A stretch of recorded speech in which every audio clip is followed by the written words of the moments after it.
Welcome to the Weekly Wink. I am Dr. Brenna Murphy. And I'm Dr. Yolanda Wade. And we actually remember to introduce ourselves. Today we are talking about 10 lucky things because St. Patrick's Day is right around the corner.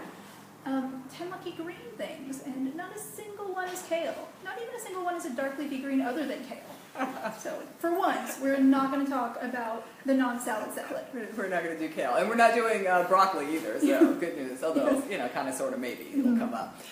So, I'm going to start with, and I'm going to join these together because they really are cousins that work so well together, and that's spirulina and chlorella. And you may recall that we talked about these two superhouse technically they're blue-green algae, not just green, but they look pretty green. Algae and their role in heavy metal detox. They can really help with detoxing from things like cadmium, from arsenic.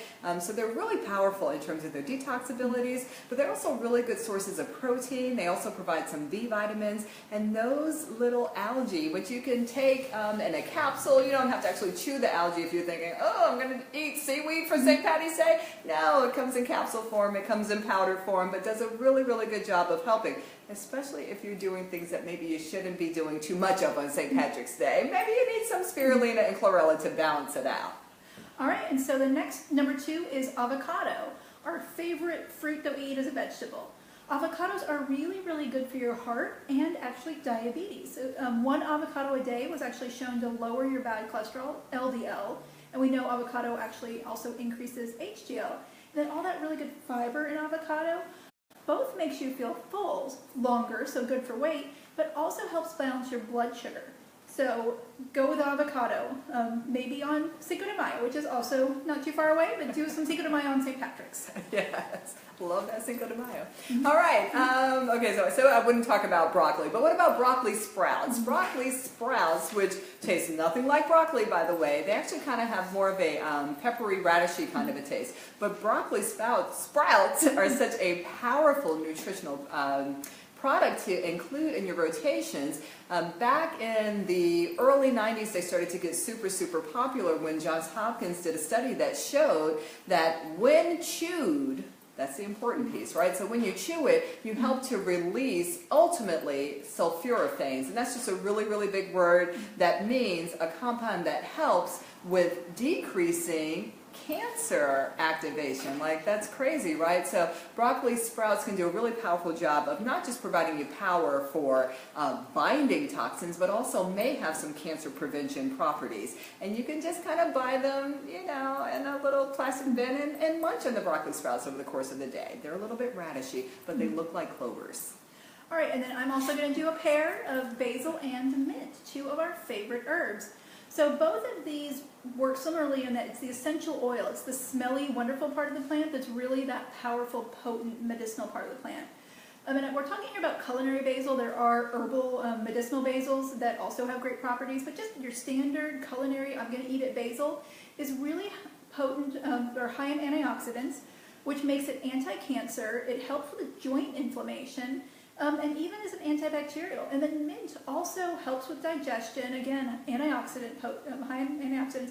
Also anti-inflammatory, but works more on our congestion and sinus issues. But it's also soothing, where a lot of the things that are decongestants are really drying and irritating. Mint is actually really soothing. So 2 great herbs to load up on. Maybe not together. Send us a recipe if you've got a good basil mint combo. Thai food? Oh yeah, no, I take it back. Thai food. You might want to do sort of a mint julep instead of maybe some of your green beer to still be St. Patrick's Day and get a little bit of a healthy benefit. I like it, I like it. Honey, first of all, hey Megan, thanks for watching.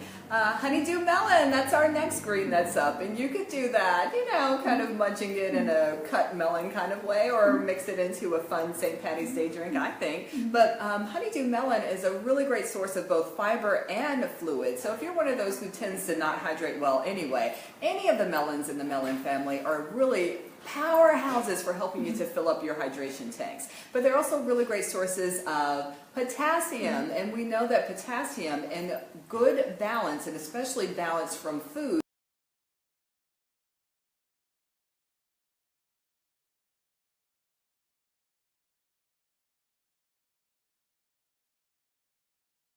Just a little leopard. Okay, we're back. Another great green food are pistachios. Pistachios are so good for your eyes. They're high in some of the antioxidants that are really good for protecting your eyes, lutein and zeaxanthin. They're good for your heart, and again for diabetes. I forgot the whole lutein zeaxanthin eye thing with honeydew melon. So yeah, that's a good point on that.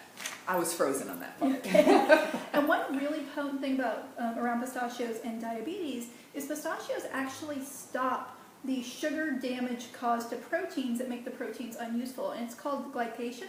But that's actually what causes eye issues in diabetes, nerve issues in diabetes, and pistachios actually block that from happening. As little as half a cup of pistachios a day has significant beneficial effects. One good takeaway there, one really important thing, you do want them roasted because it kills the aflatoxins, but you do not want them bleached, so you want your pistachios to be a little grungy looking on the outside, but cooked. And not hot pink on the outside. Okay, not pink. Not that for your pistachios. Okay, and I'm going to wrap it up with green tea for my half of the list. Green tea, you know we've totally extolled the benefits of tea in the past, and so I'm just going to give you the skinny to remind you about why green tea is so important. It's really powerfully antioxidant, which means that it can have some really nice effects in terms of cardiovascular health, helping with balancing blood sugar. It's anti-inflammatory. It also may play a role in helping to decrease cancer development. There are some studies that actually look at green tea for cancer treatments as well. Green tea is super, super yummy, has a nice toasty kind of a flavor, and it has about 1/3 of the caffeine of coffee. So we like to say, because it also has theanine in it, that green tea helps to give you calm alertness. So awake, but without the jitteriness that can happen sometimes with coffee. So green tea is a great one, and there are some pretty fun things that you could do with green tea on St. Patty's Day. Especially like a little bit of mint green tea. And the final thing is actually not food. It's something really simple that really any of us can do, and that is actually getting out in nature. There's some really interesting studies that have been coming out recently showing the benefits of walking in the woods, so being near green trees. And even if you're a city dweller, there's trees somewhere in your city, go near them. Like even being near a tree is beneficial, but especially if you can get out in a park and walk in the woods. It's actually been shown to increase activity of a really important cell in our body called the natural killer cells, which are the cancer detecting and killing cells. And not only does it increase our activity, it increases it for as much as a month after 1 day spent in the woods. So camping is good for you, even though you have to sleep on the ground. Also decreases stress, helps with mood, and increases brain function. So if you're one of the many people that has brain fog or poor cognition, being outside can actually increase your ability to think more clearly. So go for a walk in the woods. All right, so that's it. Our 10 lucky greens, none of them were kale, that you can use in celebration of St. Patty's Day and moving forward.